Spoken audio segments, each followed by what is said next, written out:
स्वागत दोस्तों, आगे चैनल से घर के सामने मोतियों पर चलेंगे। सबसे पहले सबसे बड़ी चुनाव को बताएंगे दोस्तों। चुनाव को लेकर पूरे दिन आ रही बड़ी अपडेट के बीच में दोस्तों ईवीएम खराब होने को लेकर कई जगह से अपडेट सामने आने के बाद चुनावी अधिकारी से की गई हाथापाई को लेकर भी बड़ी अपडेट आई है दोस्तों। और बीजेपी के नेता भी ईवीएम की खराबी को लेकर रोते हुए नजर आए। बताएंगे क्या है पूरी अपडेट के साथ में चलेंगे एक और बड़ी खबर की तरफ, जहां पर दोस्तों आज तक का बंगाल में सबसे ज्यादा वोट देखने को मिला है दोस्तों। 90% के आसपास पहुंच रहा है आंकड़ा। बताएंगे डिटेल में क्या है पूरी अपडेट इसी के साथ में चलेंगे एक और बड़ी खबर की तरफ, जहां पर बीजेपी के टेबल पर पूरे बंगाल के अंदर सन्नाटा पसरा रहा, जिसके बाद तस्वीरें शेयर करते हुए तृणमूल कांग्रेस ने जोरदार तरीके से निशाना साधा है, जिस पर बीजेपी प्रतिक्रिया देते हुए टीएमसी के टेबल खाली होता हुआ बता रही थी दोस्तों। लेकिन बीजेपी उल्टा फंस गई है। इसी के साथ में बताएंगे भारतीय जनता पार्टी के कौन से शुभेंदु को जनता ने जमकर पीटा है दोस्तों। बूथ पर गए थे लोगों को प्रभावित करने के लिए, लेकिन आम जनता के हत्थे चढ़ गए। और एक एक करके चलेंगे आज की सारी बड़ी जानकारी अब तक पहुंचाएंगे दोस्तों। लेकिन उससे पहले अगर आप भी मानते हैं कि बंगाल के अंदर इंडिया गठबंधन की 2026 में 2021 से भी बड़ी जीत होगी, दोगुनी जीत होगी, तो इस वीडियो को लाइक करके लाल बटन दबाकर चैनल को सब्सक्राइब करके बेल आइकन दबाकर कमेंट बॉक्स में अपनी राय जरूर लिखकर बताएगा। चलते हैं सबसे पहले सबसे बड़ी ब्रेकिंग न्यूज अपडेट की तरफ दोस्तों, जहां पर पश्चिम बंगाल के विधानसभा चुनाव को लेकर आज सुबह से लगातार पहले चरण के 152 सीटों पर वोट डाले गए दोस्तों। और शाम होते होते जो आंकड़े आए हैं काफी चौंकाने वाले आंकड़े आए हैं दोस्तों। पिछली बार का रिकॉर्ड तो 4 बजे के आसपास ही टूट गया था और इसके बाद लगातार वोटिंग परसेंटेज बढ़ता चला जा रहा है। लेकिन कई जगह पर मालदा से लेकर कई क्षेत्रों में ईवीएम के खराब होने की जानकारी मिली दोस्तों। पश्चिम बंगाल के मालदा के पोलिंग बूथ में ईवीएम की खराबी को लेकर चुनाव ऑफिसर के साथ में सेक्टर ऑफिसर के साथ में जमकर मारपीट की गई दोस्तों। मीडिया रिपोर्ट से पता चला कि मालदा के मोथाबाड़ी मतदान केंद्र में जोरदार तरीके का हंगामा हुआ। ईवीएम में खराबी को लेकर स्थानीय लोगों ने सेक्टर अधिकारी को जमकर पीट दिया दोस्तों। इसके बाद माहौल काफी गर्मा गया और बाद में जैसे तैसे स्थिति को कंट्रोल करना पड़ा। और ईवीएम को लेकर हालात इतने खराब थे दोस्तों कि भारतीय जनता पार्टी के नेता और विष्णुपुर से भारतीय जनता पार्टी के सांसद रहे सौमित्र खान बार बार कई तरीके की शिकायतें कर रहे थे दोस्तों। उन्होंने बताया कि बूथ संख्या 171 असेंबली क्षेत्र रघुनाथपुर के अंदर भी ईवीएम पर बीजेपी के सिंबल के सामने इंक लगा दिया गया है। और ऐसे ही उन्होंने कई और आरोप लगाए। सौमित्र खान बार बार ये आरोप लगा रहे थे दोस्तों। तो इन आरोपों के बीच एक बात है कि ईवीएम को लेकर कई तरीके की शिकायतें पूरे प्रदेश भर से सामने आई है, जिस पर चुनाव आयोग की तरफ से अलग अलग तरीके की प्रतिक्रिया दी गई है। आप लोग इस पर क्या राय देना चाहते हैं लिखकर जरूर बताएगा। साथ साथ चलते हैं एक और बड़ी खबर की तरफ, जहां पर पिछली बार की तुलना में बंगाल के अंदर जबरदस्त तरीके का वोट चल रहा है दोस्तों। और वोटिंग परसेंटेज इतना ज्यादा बढ़ चुका है जिसकी कोई उम्मीद नहीं कर रहा था। यानी पिछली बार तकरीबन 83% के आसपास लोगों ने वोट डाला था, लेकिन इस बार तो एक अलग ही तरीके का नजारा देखने को मिल रहा है दोस्तों। जो अपडेट है वो ये की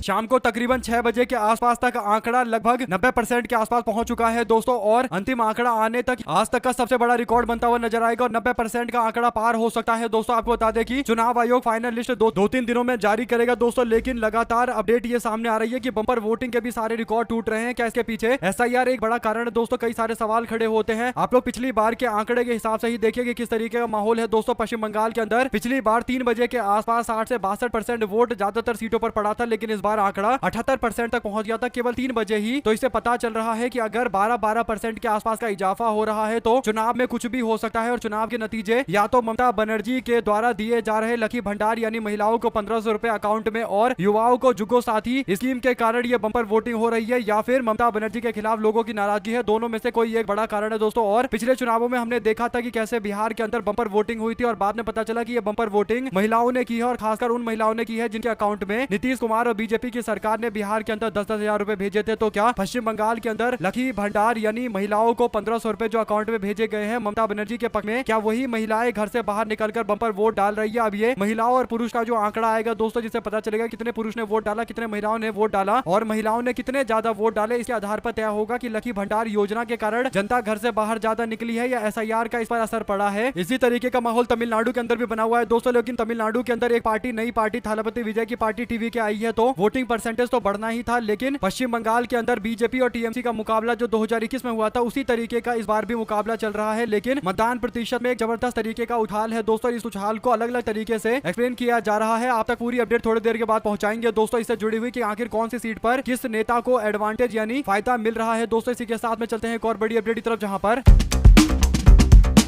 पश्चिम बंगाल के अंदर बूथ के बाहर जो टेबल लगता है दोस्तों, जहां पर पार्टी के लोग बैठे रहते हैं और पर्ची काट कर देते हैं, उस टेबल पर लोगों की भीड़ दिखाई नहीं दे रही, बल्कि भारतीय जनता पार्टी का ज्यादातर टेबल खाली पड़ा हुआ था। तृणमूल कांग्रेस ने इसी पर निशाना साधते हुए कहा कि बीजेपी के लिए पश्चिम बंगाल के अंदर जग सूना सूना चल रहा है, यानी भारतीय जनता पार्टी के सारे टेबल पर लोग नजर ही नहीं आ रहे। पूरी तरीके से भाजपा अलग थलग हो चुकी है और जब टेबल पर ही लोग नहीं जा रहे तो आखिर बूथ में जाकर बीजेपी को वोट कैसे देंगे दोस्तों। तृणमूल कांग्रेस ने तंज कसते हुए तस्वीरें शेयर की। इसके बाद बीजेपी वाले जवाब देते हुए कहते हैं कि ममता बनर्जी की पार्टी तृणमूल कांग्रेस के भी जो टेबल लगे हुए हैं बूथ के बाहर, वहां पर झंडे तो लगे हुए हैं, कुर्सियां तो लगी हुई है, लेकिन कोई बैठा हुआ नहीं है। बीजेपी ने 4 तस्वीरें शेयर की दोस्तों, लेकिन जब तस्वीरों को देखा गया तो पता चला कि पहली तस्वीर में तृणमूल कांग्रेस के 2 लोग बैठे हुए हैं डेस्क के ऊपर और लोगों का इंतजार कर रहे हैं, यानी लोग आते हैं तो उनको टीएमसी के कार्यकर्ता दिखाई देंगे, इसमें कोई दो राय नहीं है। और इसके बाद दोपहर की एक और तस्वीर शेयर की बीजेपी ने दोस्तों, इसमें दावा किया कि यहाँ पर भी खाली है, लेकिन वहां पर एक महिला बैठी हुई थी। इसी तरीके से बीजेपी कोशिश कर रही है ये बताने की कि तृणमूल कांग्रेस का डेस्क खाली चल रहा है, लेकिन ये बात एकदम गलत है और लोग बैठे हुए हैं, किसी न किसी तरीके से बैठकर इंतजार कर रहे हैं। और दोपहर के टाइम में वोटिंग थोड़ी स्लो हो गई थी दोस्तों, क्योंकि पश्चिम बंगाल की संस्कृति का यह हिस्सा है कि लोग दोपहर में कुछ काम करते नहीं है, सो जाते हैं 2-3 घंटे के लिए और उसके बाद वापस से वोट डालने के लिए घर से बाहर निकलते हैं, तो माहौल उसके बाद फिर से बदलता है। तो ऐसे में शाम होते होते और ज्यादा वोटिंग परसेंटेज में इजाफा देखने को मिल रहा है और रात तक के जो आंकड़े आएंगे वो और ज्यादा चौंकाने वाले आएंगे। आपको क्या लगता है दोस्तों, किस तरीके का माहौल पश्चिम बंगाल के अंदर दिखाई दे रहा है? क्या ये परिवर्तन के लिए बंपर वोटें हो रही है और एक तरफा इस बार चुनाव के नतीजे होंगे? और क्या ममता बनर्जी पहली बार इतिहास में 225 का आंकड़ा ठेकाने की कोशिश में सफल हो जाएंगी, यानी 225 के आंकड़े तक पहुंचकर एक नया इतिहास बनाएंगे? आपको जो भी लगता है लिखकर जरूर बताएगा। साथ साथ चलते हैं एक और बड़ी अपडेट की तरफ दोस्तों, जहां पर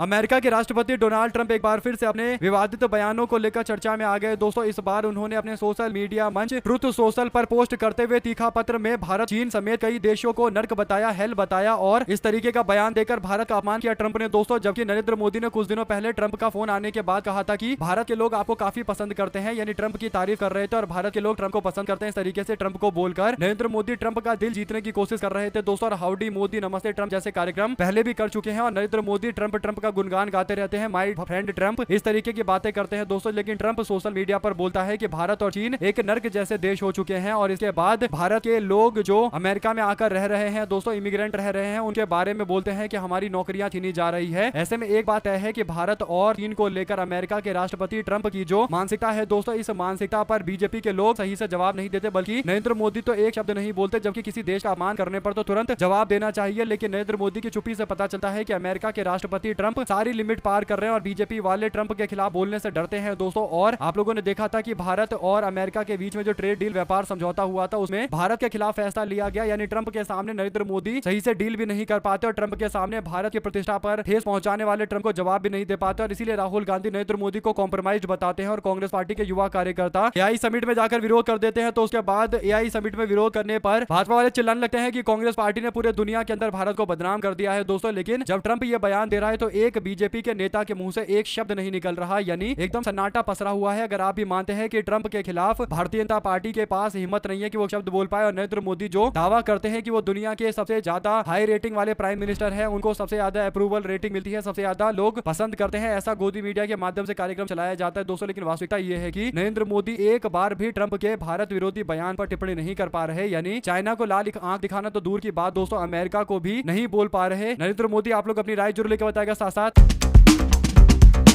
पश्चिम बंगाल के कुमारगंज विधानसभा सीट में बीजेपी के नेता बूथ पर पहुंचे थे और इसके बाद आम जनता को लगा कि ये बूथ पर आकर पार्टी के लोगों को प्रभावित करने की कोशिश कर रहे हैं, आम जनता को प्रभावित करने की कोशिश कर रहे हैं। पश्चिम बंगाल के कुमारगंज विधानसभा के लोगों को बीजेपी के नेता पर शक हुआ, भाजपा के प्रत्याशी वोटिंग को प्रभावित करने के लिए बूथ के चक्कर काट रहे थे, उन्हें जनता ने पकड़ लिया और जमकर थप्पड़ भी मार दिए दोस्तों। सोशल मीडिया पर लोगों ने कहा कि हमें इसकी आलोचना करनी चाहिए, लेकिन बीजेपी के नेता को इस तरीके से बूथों पर जाकर वोटिंग को प्रभावित करने की कोशिश नहीं करनी चाहिए। भाजपा के प्रत्याशी यहाँ पर गए थे दोस्तों आम जनता को प्रभावित करने के लिए, लेकिन मामला एकदम उल्टा नजर आया। आप लोग इस पर अपनी राय जरूर लिखकर बताएगा। साथ साथ चलते हैं एक और बड़ी खबर की तरफ, जहां पर पश्चिम बंगाल से इतर बिहार के अंदर भारतीय जनता पार्टी नया मुख्यमंत्री सम्राट चौधरी को बनाया है दोस्तों, जो खुद कुशवाहा समुदाय से आते हैं। और ऐसे में बिहार के कुशवाहा समुदाय के लिए एक बुरी खबर आई है दोस्तों की पटना हाईकोर्ट ने कुशवाहा यानी कोयरी जाति के लोगों के लिए अहम फैसला दिया है। कोर्ट ने कहा कि कुशवाहा जाति के लोग अति पिछड़ा वर्ग यानी ईबीसी के तहत आरक्षण नहीं ले सकते। हाईकोर्ट ने कहा कि कुशवाहा और दांगी जातियां अलग अलग हैं और कुशवाहा जाति के लोग दांगी को मिले आरक्षण का लाभ नहीं ले सकते, यानी एक तरीके से ईबीसी आरक्षण कुशवाहा समुदाय को नहीं मिलेगा। और ये कहीं ना कहीं कुशवाहा समुदाय के लिए बुरी खबर है दोस्तों। और भारतीय जनता पार्टी ने मुख्यमंत्री तो सम्राट चौधरी को बनाया है, लेकिन कुशवाहा समुदाय के लोगों के लिए न्याय कर पाना भाजपा के बस की बात दिखाई देती नहीं है। आप लोग अपनी राय जरूर लेकर बताएं, ज्यादा से ज्यादा वीडियो को शेयर कीजिए।